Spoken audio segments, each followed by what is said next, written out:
What's up, everyone? What's going on? It's Lugo back again with Fat to Fit day 106. And today we had a really good pull day. Um, so I made some changes to the session again because I'm actually going to sign up for a meet probably next month if it's not full for next year, early next year, like January 11th. So I'm gonna start training like I'm going to do a meet, but I don't have the money to do it yet because it's expensive. And I also need to get comp equipment again because I don't have any singlets anymore, shirt, underwear, socks. But basically, all that aside, I changed this movement specifically from this was RDLs, and I changed it to stiff leg deadlifts. Because for me, stiff legs are more of a conducive exercise to strengthen my deadlift.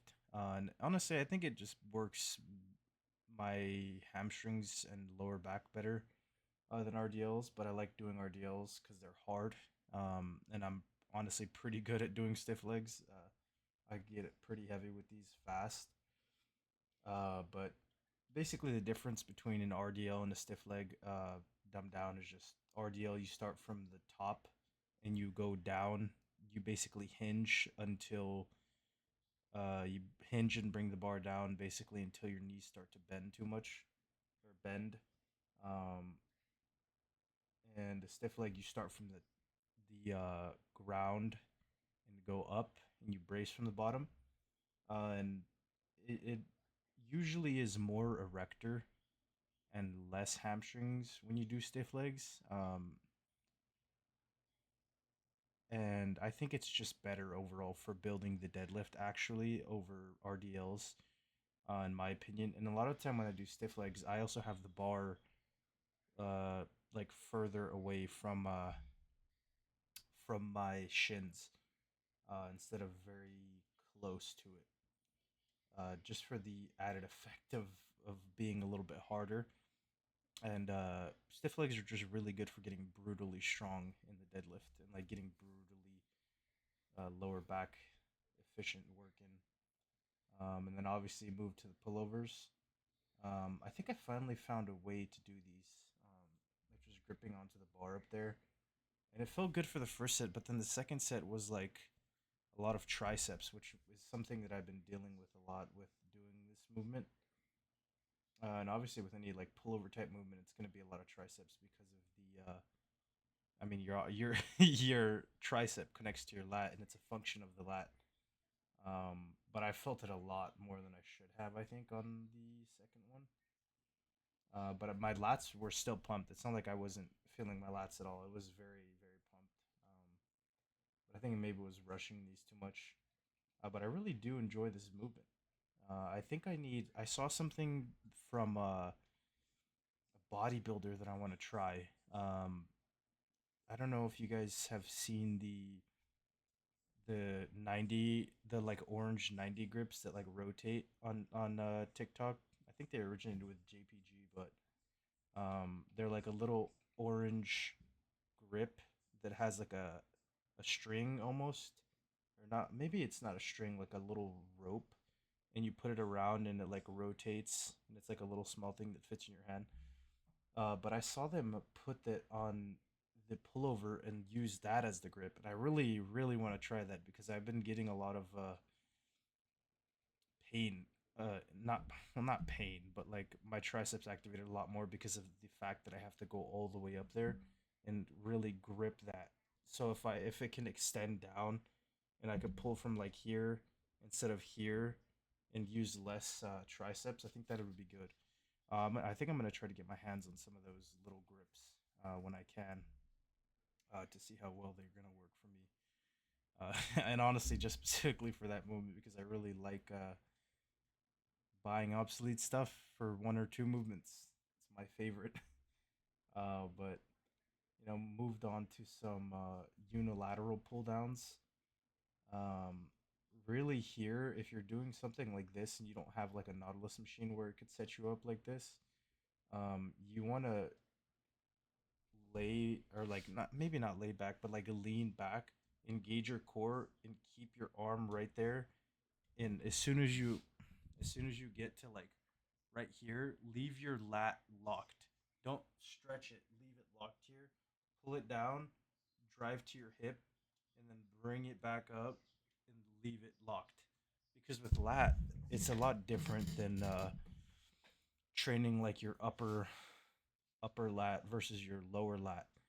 You need to keep tension on it, and you don't really want to unhinge it because at that point it ends up becoming more of a rear delt movement than anything else. And I've tried like unhinging it, letting it stretch. I after I finish my reps, I let it stretch. But if I do it too much, or if I do it at all during the movement, it ends up being a lot of rear delt dominant. And this is why I didn't like this movement when I came back because I kept letting it unlock instead of just keeping the tension here. Um, and it's definitely paid dividends for this movement and feeling and looking at my lats. But I decided to do. I was gonna do four sets there, but I was feeling kind of cooked, and I was like, you know what? I'm just gonna do something that's gonna target the lats a lot as well. Something underhand and heavy. I think I did like 180 for like six. Really tried to go slow, let it stretch at the top. These I was trying to really let it stretch out and really just feel that there. And this was nice. I really haven't done an underhand pull down in so long, in like years, because it's been very um, just a lot of other stuff that I've been able to do. But here on this Arsenal strength, this is a fucking heavy. If you ever use this chest row, it's very heavy. I was doing like 60, and then I realized that I was messing up. So I corrected myself, which is I'm keeping my chin on the pad or on the pad to kind of like correct myself to not let my chest rise, keeping my chin in there and keeping my chest to the pad. Like on the first strip, you saw my chest was coming up. But when you want to do stuff that's targeting your upper mid back, you want to keep your chest pinned. And I don't mean like a little bit of rise, like you want to keep that shit pinned until the last few reps where you want to get more because it really is going to target your upper and mid back. You want to keep it pinned, chin to the pad, and then try to drive your elbows back as far as you can, and then let it come down slow to control the weight. And it really humbled me because I was doing like 60, 70, and I did 40 for like eight and then seven because I was really keeping my chest pinned and driving my elbows back. I was just letting it rise too much in the earlier weeks. But moved on to some arm training. Did some single cable curls, and I did not record my prime preacher, which I've started using a different loading scheme for it because with the prime machines you have the lower peg, middle peg, and the top peg, which changes the lengthened and shortened profile. All of which I have no idea what the fuck it does, but I just learned from bodybuilders and see how they load it, and I copy them because they have jacked arms. But essentially, I'm doing the middle peg mostly on the first set, and as the sets go on, I'm moving a 10 up to the top peg. So I'll start with maybe 10 on the top, 30 in the middle, set 2, 20 top, 20 middle, set 3, 30 top peg, 10 middle, and then fourth set I'll go 40 all top, no middle. Um, and I don't know what the fuck it does, but it feels good and it feels a lot better as the sets go on, and instead of just loading the same peg all the way. So who knows? I just know that my arms look good. My arms are looking better. Maybe not good, but like they look better. Um, really enjoying the setup that I have going for arms. And I'll probably milk these movements for a while. I don't see myself moving out of the arm movements that I'm doing because they're growing very well. Triceps are looking extremely juicy. And I'm just excited, man. Also, the weight. I just want to comment real quick. not very accurate because as soon as I weighed myself and I started drinking my pre-workout, I took about three massive shits, and that's not like I took massive shits. I took one after I drank my hydration stuff. I drank my pre-workout. I took another one, and then as soon as I got to the gym, I shit it again. So I'm probably around 283, but I had some fat shits holding me up. So we'll really get to see the weight probably tomorrow, and see really where I'm at. I'm hoping it's around 283 because I should have been 282 this Saturday, but shit happens.